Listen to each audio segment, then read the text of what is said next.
Welcome to youtube.com/Mike McGTV. Mike McGTV here with a brand new podcast called To the Chat Cave.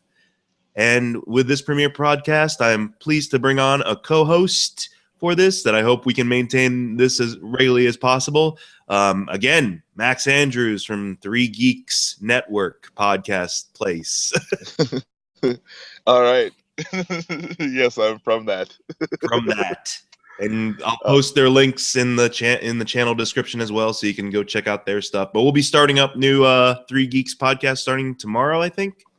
Yep. All right. We have the first one of the new year coming up tomorrow. We're going to be doing, best and worst for 2015. I'm looking forward to that.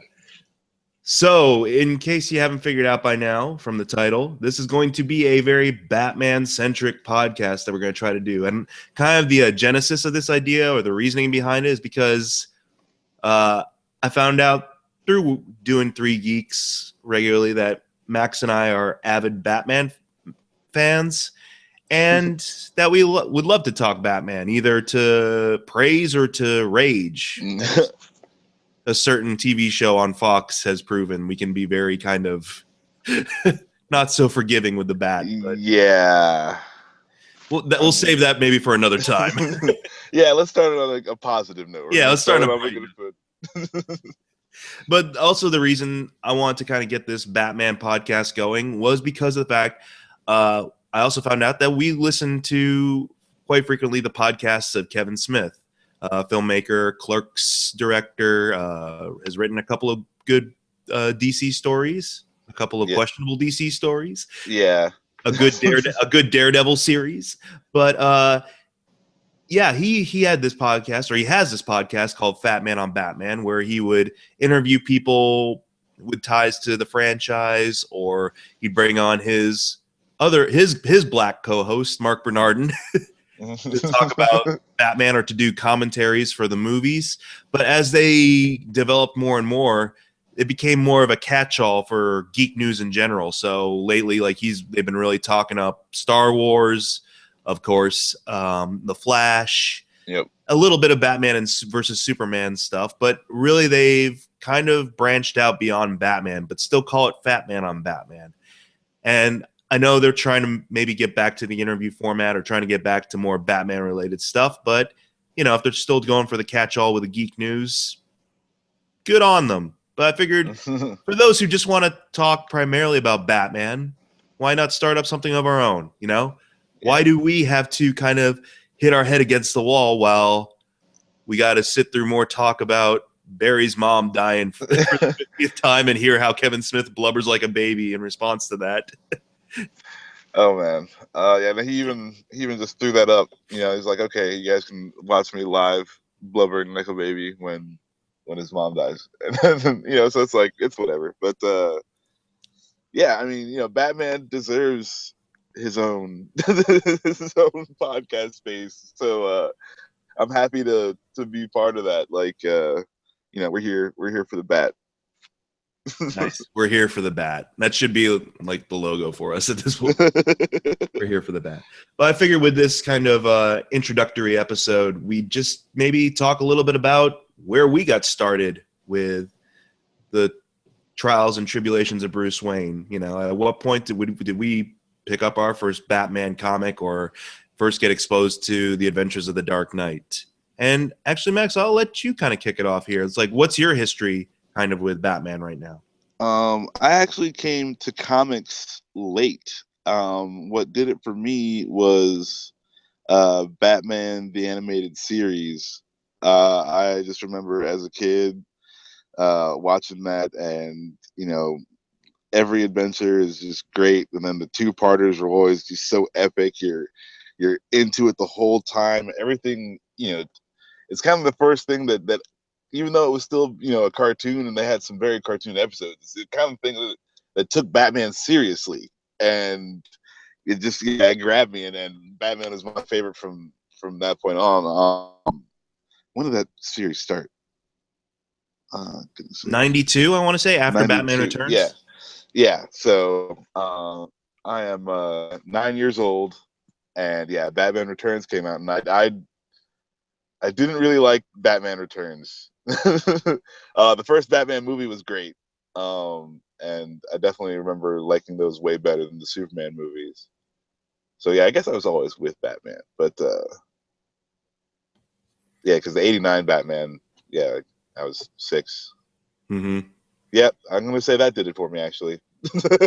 All right. Now, But how's that kind of developed so far? Because so it started with the cartoon, and where do you yeah, find yourself going from there? the cartoon, and then they kept it going, with Batman Beyond and all that good stuff. But then I actually started reading some of the like novelizations of like the movies, and some of just like the books that they'd had that are just like Batman one-off adventure like novels for teens and stuff like that. And because I was really heavy into reading, so I wasn't reading comic books. I'd watch cartoons or read a book, you know. um, but so that's what I would, that's kind of where I got my Batman feet, settled. And then the cartoons stopped and the movies started to suck, and that's when I really got into the comic books. And because someone was like, "Oh, have you read this Batman comic?" It was Dark Knight Returns. Yes. Frank Miller's Dark Knight Returns, and I was like, no, I'll check it out. And this is crazy, like just crazy. I didn't even know who Frank Miller was at that time. I hadn't read any Sin City. I hadn't read Ronin or anything like that. And yeah, it just blew my mind away just because like the art's real crazy, and it's just a great story. Everyone, I'm not gonna just suck a stick for 15 minutes, but yeah, that got me right into the comic books. I was like, holy crap, they put this out and like kids can buy this. Like, are you serious? So I just loved it. I was like, this is so just different and crazy, and yeah, that got me back in. So yeah, it's like I read a lot of the classic Batman tales there, and I like the I don't know, Gotham by Gaslight. It's probably one of my favorite like comics that I found. It's this crazy little what if Batman fought That Jack the that Ripper. that kickstarted Elseworlds, right? I believe so. But yeah, that's just one of those crazy things where DC was like, yeah, what if this happened? What if that happened? And yeah, they're just all these crazy different universes where stuff exists. And then my Gotham by Gaslight Batman gets like they had a little crazy, one of their big events where multiple universes are collapsing together. That Batman gets bit by vampire Batman, so he becomes Vampire Gotham by Gaslight Batman. Nice. And proceeds to wreck house. Of course. Yeah, so and that was so I guess they kind of did that with that new movie. The what is it called? The new Bruce Timm movie that Gods and Monsters. yeah, they kind of did that because it was Kirk Langstrom as. right. I mean spoilers, sorry. Oh yeah, by the way, yeah, there might be a lot of spoilers every once in a while in this show, and Max has given me carte blanche to ruin some story arcs for him because you like to see, you to go on a tangent quick. You say you kind of wait for trade paperbacks nowadays. Yeah, I don't like the monthlies just because like it doesn't give me enough to read. I have to just sit and read a solid thing, and then like I can just read it over again if I want to, and I don't have to wait for anything. Yeah, yeah. Okay, so he has given me permission to kind of spoil some stuff from time to Yeah, time because I keep up with him with some monthly stuff. So we'll see. yeah, that's cool because I just like to hear cool Batman stuff. So that'll let me know if I want to buy the trade. So I'm cool with that. Anyways, getting back to But Kirk Langstrom wrecking shit as Vampire Batman. yeah, Spoilers. I like that movie. But yeah, so then the cartoons started coming back around. Uh, and yeah, everything just obviously the movies kicked up again, and they were crazy good. And Dark Knight happened, and it's just been a awesome Batman. Right? Like it's like there's always been a tremendous love for Batman, and he's one of the he's one of the big three. It's like these are the characters that started it all. They Superman, Batman, Wonder Woman, like these guys, they're the originals, and it's held up to the test of time. And his story is infinitely adaptable to it's like it's just loss and pain and revenge and duty, and it's like all these things you can. It's a story that you can just adapt, and it's still it still rings true. And so like I love Batman, and it's been a crazy awesome ride, and I'm so glad. It's so good to be a nerd right now. And I mean, like, even all the crappy stuff that they put out, it's still cool, because like at least people care, like at least it's on TV, it's out there, like. So I'm loving it right now. That's where I'm at right now. I'm just kind of like, there's so much stuff, like I feel like I'm swimming in it, and it's great. Yeah, I'll agree with you on that too. It's like even when some of the not so stellar stuff gets out there, like a certain thing on TV that we'll get into at another point in time. But like, even though I think you and I are in the same wavelength where right now we're not really satisfied with what they're doing with it. But at the same time, you know what? It's getting the brand out there. It's getting people out there are enjoying the show. And so, I mean, there's something to it. And the fact that, like, yeah, was it about 20, even 30 years ago, a live action Batman show would have been considered like, oh, we're trying for Adam West territory again. But even then, like the Adam West stuff gets like a fair shake these days. Like the entire series is on Blu-ray and DVD right now, and is like a great collector's item. So yeah, I haven't actually watched a whole bunch of those. I've seen like maybe 2 episodes of that and the movie. Yeah. Oh, the '66 movie. Yeah. Yeah, and like I don't know, that show is like I just discovered Bookworm, the villain. Uh-huh. And he was instantly my favorite. Yeah, there's just something about that. I don't know, that style, and maybe that'll be something we got to talk about too down the line as well. But it actually ties in a lot with kind of my first exposure to Batman too, because my dad actually, I come from a legacy essentially of comic books and Batman, especially because my dad read Batman when he was growing up. And that was back in the aw shucks, not quite the Bob Kane stuff. It's about 20 years after Bob Kane created him, and there was the Adventures in Outer Space, and Batman became Zebra Batman, and that different, weird pre-Silver Age stories. And then even after that, like my dad, other kids were getting Goodnight Moon and stuff read to them when they were about 5 years old. I was getting the Greatest Batman Stories Ever Told collection read to me by my dad. That's awesome. Like my mom would try to balance me out with stories about dinosaurs and everything like that, because I really liked dinosaurs at the time. But on the off chance that dad would be like, I'll read him a story. Okay, son, this one's called Robin Dies at Dawn. And it's basically about Batman hallucinating that he's on an alien planet, and Robin sacrifices his life to save him, and then he has like post-traumatic stress afterwards. And I'm like, Robin's not really dead, is he? I'm like, at the time thinking like, Robin, yeah, at 5 years old, they've killed my proxy. Yeah, like, how am I supposed to keep engaged with this now?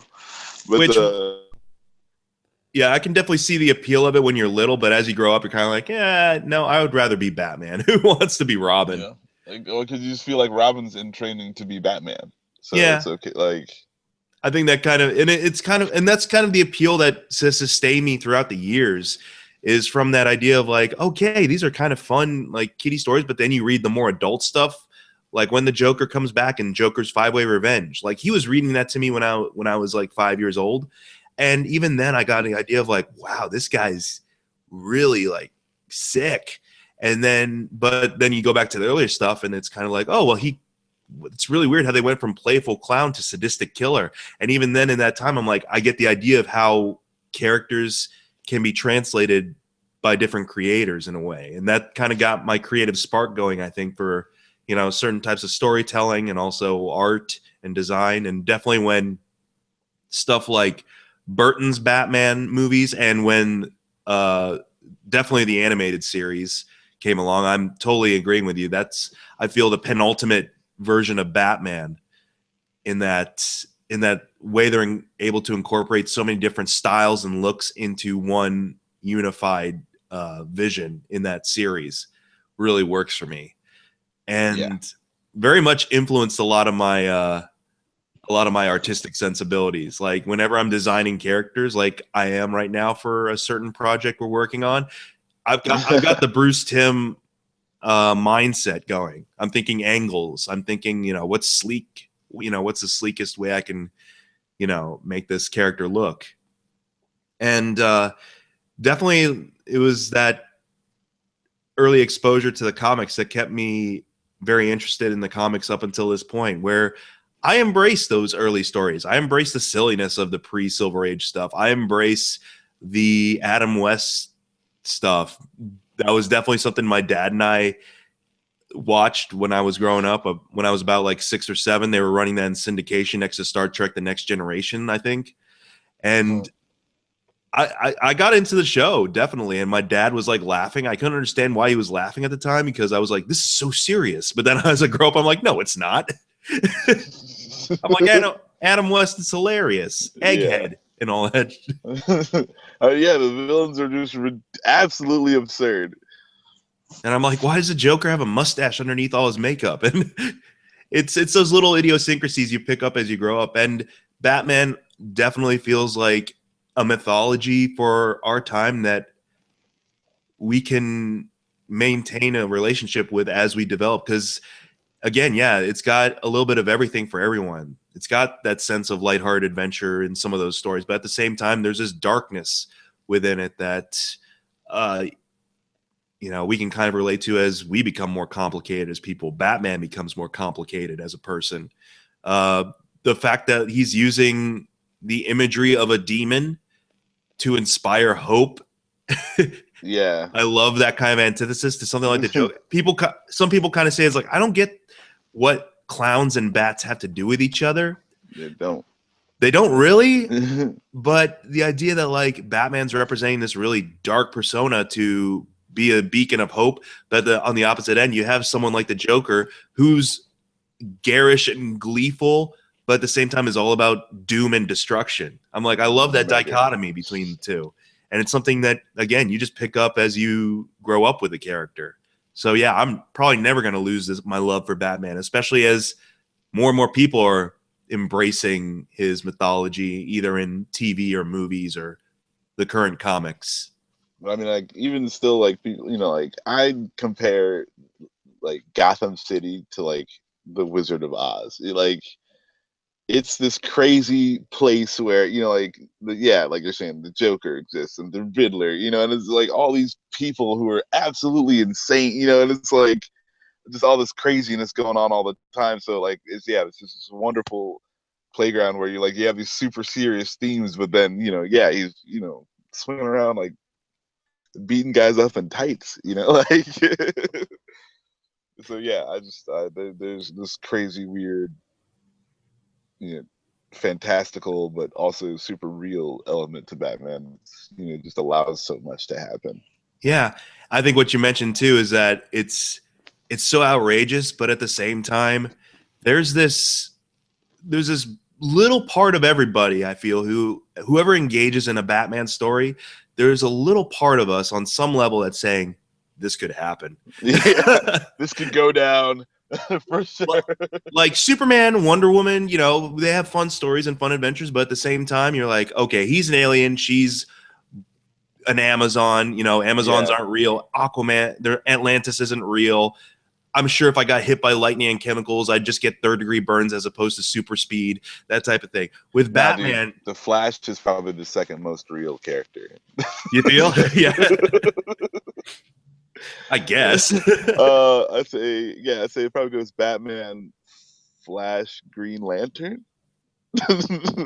I mean, you have Green Arrow. Well, Green Arrow is kind of on the same. He's a Batman knockoff. He's a Batman knockoff, so probably wouldn't be in the comparison so much. But I don't know. It's just something about the fact it's like, I mean, this is outlandish, and certainly, if I ever tried this, I'd die night one. It's too late. Yeah, it's too late for us. Like, we're if Yoda were here, he'd be like, it's too late to train. They're too old. Yeah, but Like, if some kid experienced this much of a traumatic event, which is a very relatable event, is like losing your parents. Yeah, mhm. what for a lot of kids out there, what greater fear could there be other than losing people you love?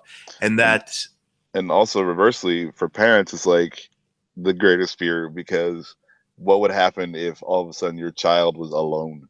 You mhm, know, like definitely. so yeah, so it just works on both ends. But there's just on some level, you're kind of like, if there was a kid who this happened to, and they just happen to have all these resources, and they had just a disciplined enough mind to be able to commit to 30 plus years of training and deductive skills, this could happen. Like, Yeah, man. If you had a super genius billionaire so Bill that are very Gates. low, but who is also like the perfect human specimen physically. I mean, because So like, So if what's his name? Who's Richard Branson? So if the dude who flies around in hot air balloons, instead of pursuing that lofty ambition, he was like, you know what? Oh, I'm gonna try. And that's not Australian. How's Australian go? it's kind of cockney. Okay, I'm gonna try to become a Batman. There we go. It's a little better. If he devoted all his resources instead of instead of to traveling the globe, instead of being traveling the globe to learn how to fight crime, yeah, that'd be Yeah, something. it could go If down. if Donald Trump had not been born a jerk off, Yeah.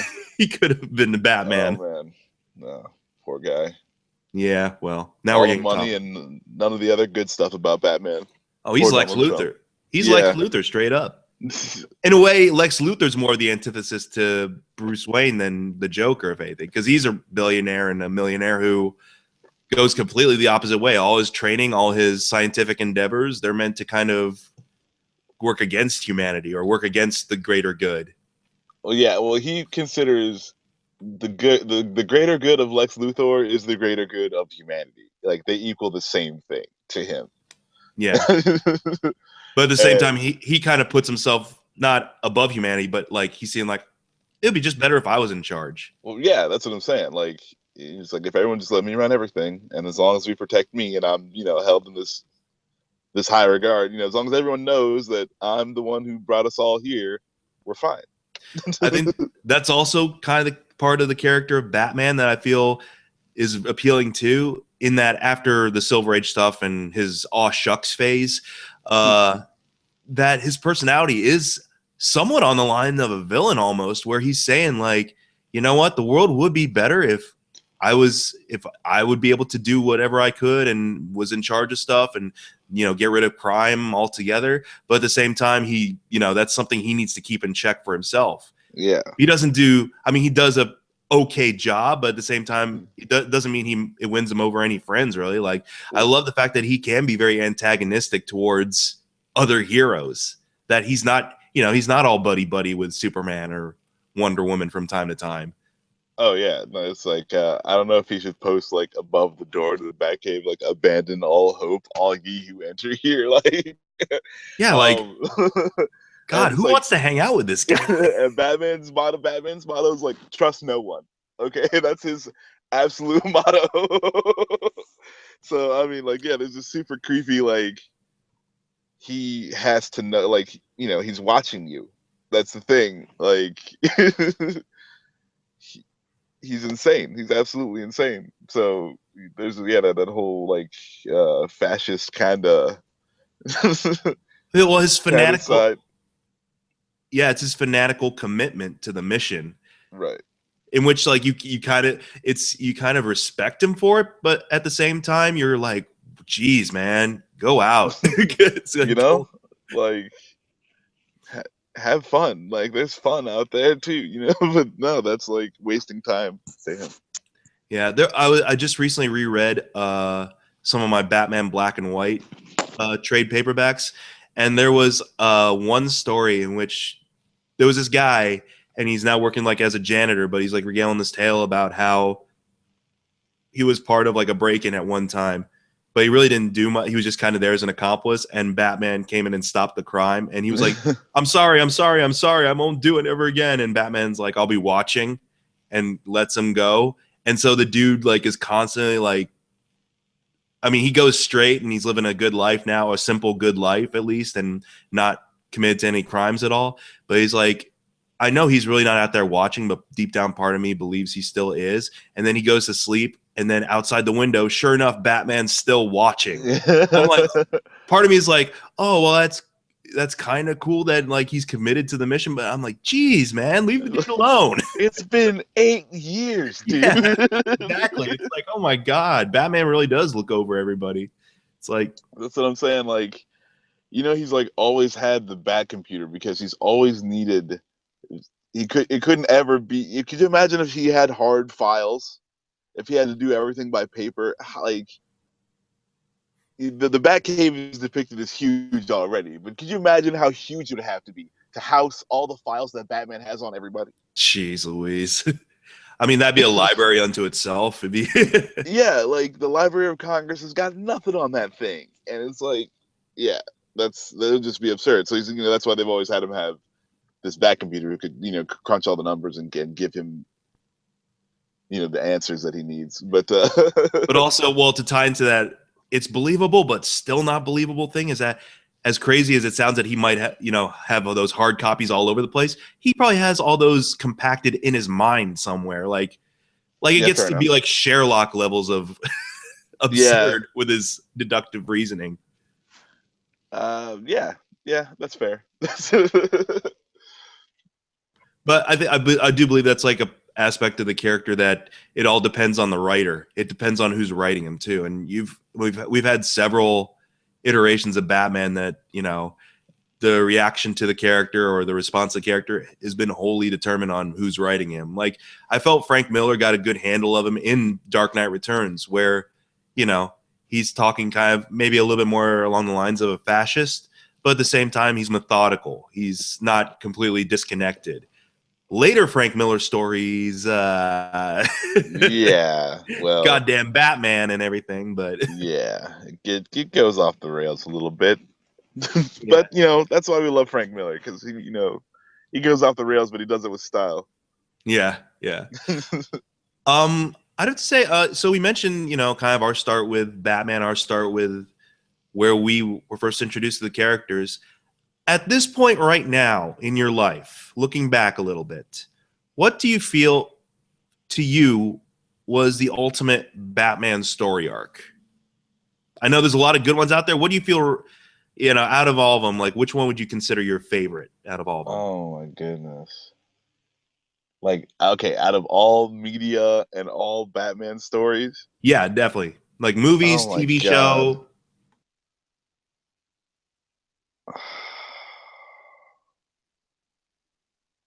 My favorite Batman story arc is probably got to be the life and death of Jason Todd like story arc. I I like. I don't like that. I think they should have killed him again. Oh, yeah. Or But kept it dead, yeah. no, not kept him dead. But I think they should have killed him again. But because like he comes back as evil Batman, and it's like, Yeah, comes back as Red Hood, yeah. yeah. But I really like that. Like that they killed a kid. You know what I'm saying? Like they beat a kid to death with a crowbar. Mm-hmm. This is the levels that they're willing to go with Batman. They beat a kid to death with a crowbar and then blew him up. And it's just like I don't know what else you can do. Like that's when you know it's real. Like that's that's what did it for me. And I just loved. And then they brought him back. I thought, and in a way that made sense with the Batman storyline. And it was just really cool that like his mind was so twisted and it's like this great like it shows the failure of Batman, but then like he's still gonna do the right thing and he's still gonna come out of it. But yada yada.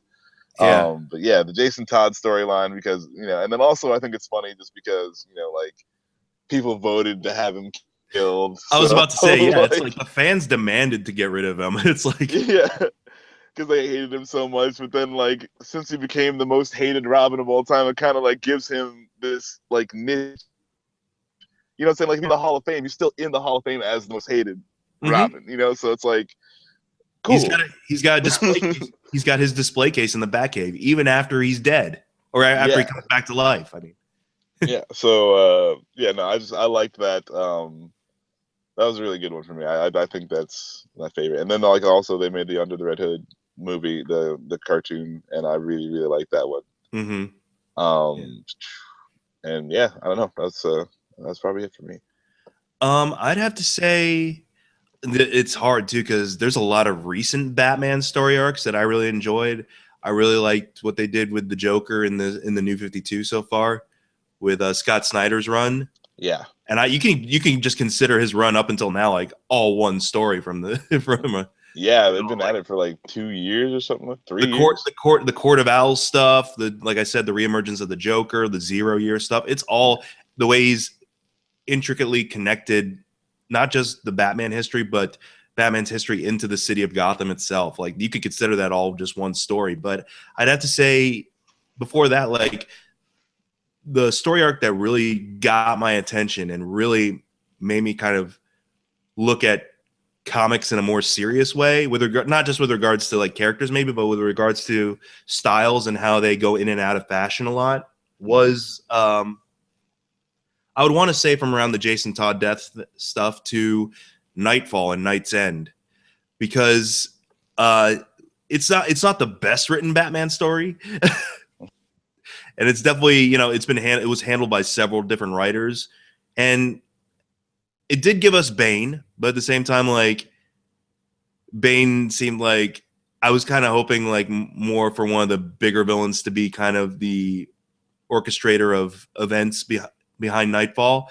But at the same time, it's about Batman being pushed to his limits. It's about Batman being kind of, in the real world sense, being physically and mentally exhausted by all the crap he has to take.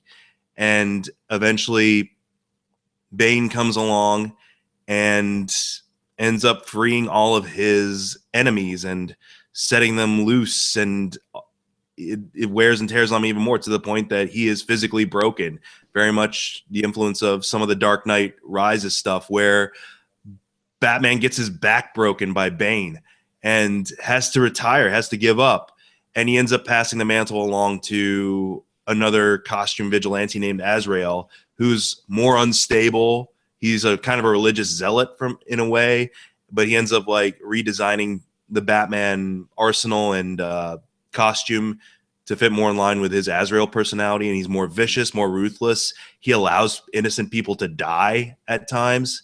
And it's all kind of leading to the reason why Bruce Wayne can be the only Batman. Because at the time, As-Bats, as he became known as in shorthand, was kind of made, I feel, in response to a lot of the Rob Liefeld, Todd McFarlane, a lot of the Image stuff that was taking place at the time, where all the heroes were gritty and dark and had pouches on their costumes where you would never have pouches. You know what I'm talking about? Where I would argue that Batman made the pouch cool.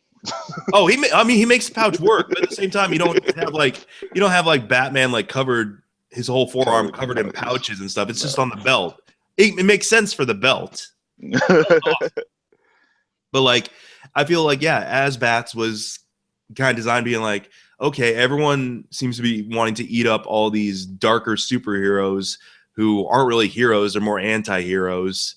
Yeah. So why not do that to Batman and show everyone why that's a bad idea? I totally believe, like, because I think like Denny O'Neil and a lot of great Batman writers were handling the project at the time, and they were very much like, let's show people how unlikable Batman can be and why it can't be anything but the Bruce Wayne Batman in a way. And it worked too, because I hated John Paul Valley.